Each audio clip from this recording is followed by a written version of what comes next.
बोल गुरु घासीदास बाबा की, सत्य नाम की, गिरौदपुरी धाम की।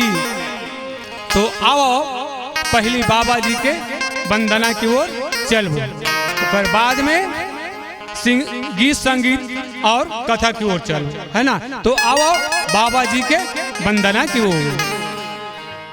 सत्य से धरती खड़े,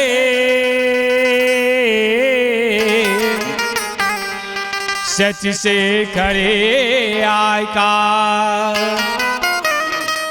सच से सृष्टि उपजे, कहे गए घासीदास, कहे गए घासीदास। होत है सकल काल की जय, होत है सकल काल की जय। बार बार सब मिलकर बोलो सत्य नाम की जय, बार बार सब मिलकर बोलो सत्य नाम की जय। तो आओ बाबा जी के वंदना की ओर।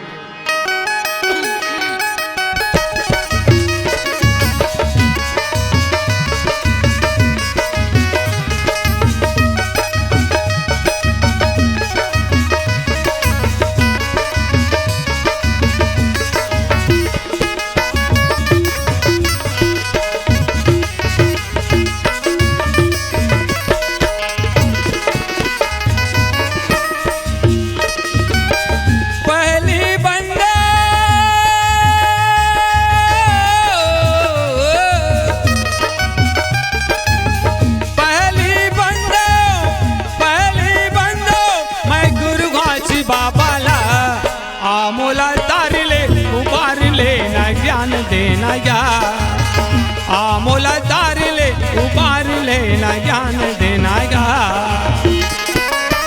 पहली बंदो,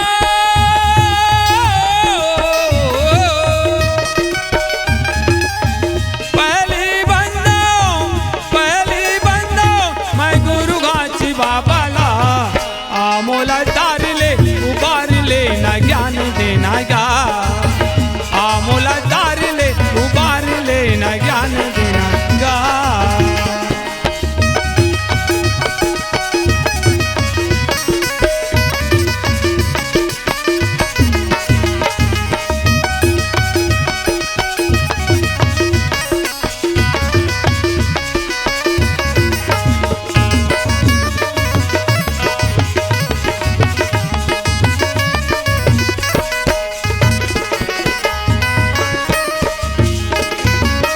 माता तोरे अमरौतिन दाई, पिता हवे महंगुदा से गा बाबा। माता तोरे अमरौतिन दाई, पिता हवे महंगुदा से गा बाबा। पापी लतारे,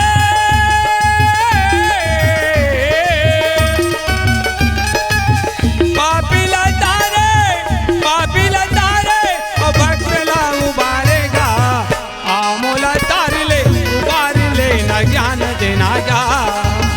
आमोला तार ले, उबार लेना ज्ञान देना या।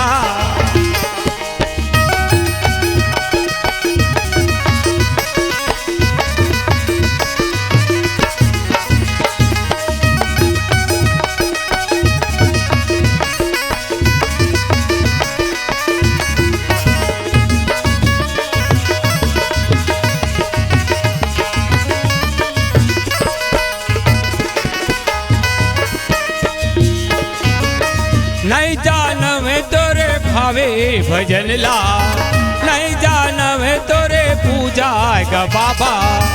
नहीं जानवे तोरे भावे भजन ला, नहीं जानवे तोरे पूजा का बाबा।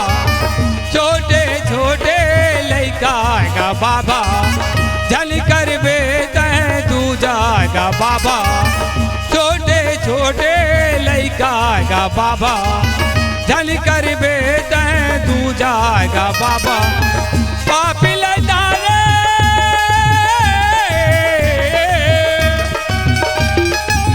पापी लतारे, पापी लतारे ओ भक्तला उबारेगा। आमोला तार ले, उबार लेना ज्ञान देना गा मोला तार ले उबार लेना ज्ञान देना गा पहली बंदो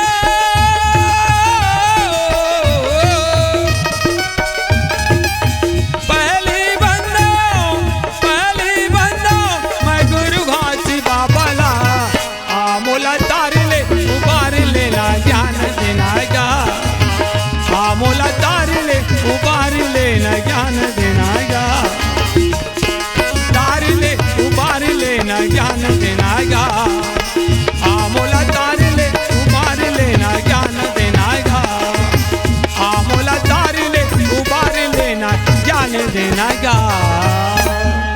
बोल गुरु घासीदास बाबा की जय हो।